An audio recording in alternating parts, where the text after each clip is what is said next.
name is Jack Gamble and I'm a final year medical student at Queen's University Belfast. This video is a short presentation on the acute paediatric scrotum, a topic that is relevant not only to urologists but also to the GP, A&E and paediatric settings. In this tutorial we will consider what questions to ask and what to do when presented with an acute scrotum. An acute scrotum describes a scrotum that is painful and swollen. And there is only one takeaway message from this video. If presented with an acute scrotum, presume testicular torsion until proven otherwise. You can basically finish watching this video right now because that is the main point. Acute scrotum, presume torsion. However, if you are still watching, here is the list of differential diagnoses for the acute paediatric scrotum. The three most common diagnoses are testicular torsion, torsion of testicular appendage, and Epididymo-Orchitis. You should also consider acute idiopathic scrotal edema and an inguinal hernia. If there has been trauma, consider testicular rupture. Before jumping into the management, let's consider the pathophysiology of testicular torsion, torsion of testicular appendage, and Epididymo-Orchitis. Firstly, testicular torsion. This is where the spermatic cord, which suspends the testis, twists. In normal anatomy, the posterior aspect of the testis is attached to the scrotum, preventing it from twisting. However, in some males, the testis lacks this posterior attachment. This results in the testis lying on its side, allowing it to twist, the so-called bell clapper deformity. When the cord twists, blood is prevented from draining, resulting in venous congestion. And as the degree of venous congestion increases, and as the spermatic cord is twisted further, blood supply from the testicular artery is compromised, resulting in ischemia and necrosis. This is termed intravaginal torsion, as it occurs when the testis is completely enclosed by the tunica vaginalis. Extravaginal torsion occurs in neonates and will not be covered in this presentation. Secondly, torsion of the testicular appendage or appendix. The testicular appendage is a Müllerian duct remnant and can also be referred to as the hydatid of Morgagni. It is simply a small, useless bit of tissue, usually found on the upper pole of the testis, that can also undergo torsion. Thirdly, Epididymo-Orchitis.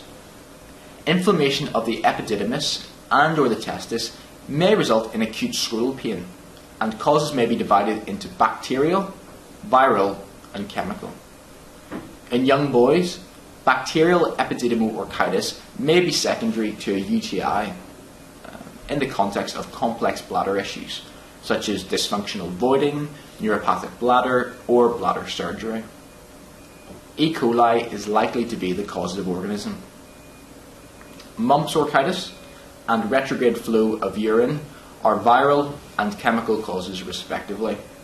Now, with those in our heads, we can now consider how we would manage a patient presenting with an acute scrotum.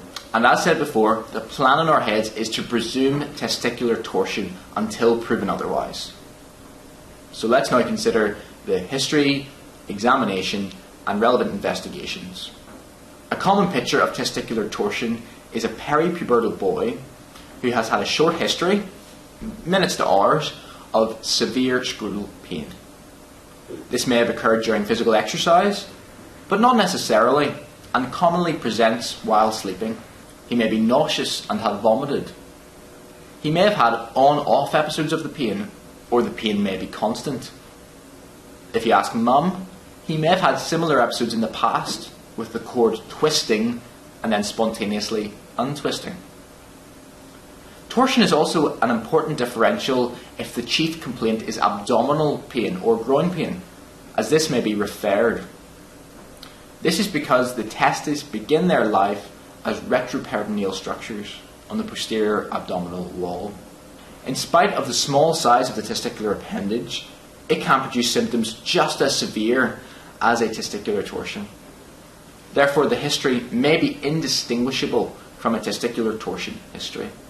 You should also ask about fever and dysuria, which may point to Epididymo-Orchitis. It is worthwhile to ask about past medical and surgical history, as well as a family history of torsion. Let's now consider examination. Classically, a child with testicular torsion has a tender, swollen, erythematous scrotum. The testis may be high-riding and have a transverse lie. There may also be an absent cremasteric reflex, that is, the cremaster muscle does not pull up the testis if you lightly stroke the medial aspect of the thigh. In torsion of testicular appendage, you may be presented with similar findings. However, you may also see the blue dot sign, a tender nodule on the upper pole of the testis with blue discoloration. This sign is pathognomonic for torsion of testicular appendage, and therefore it is an occasion that you can rule out testicular torsion. In Epididymo-Orchitis, you may find isolated tenderness when palpating the epididymis on the posterior aspect of the testis.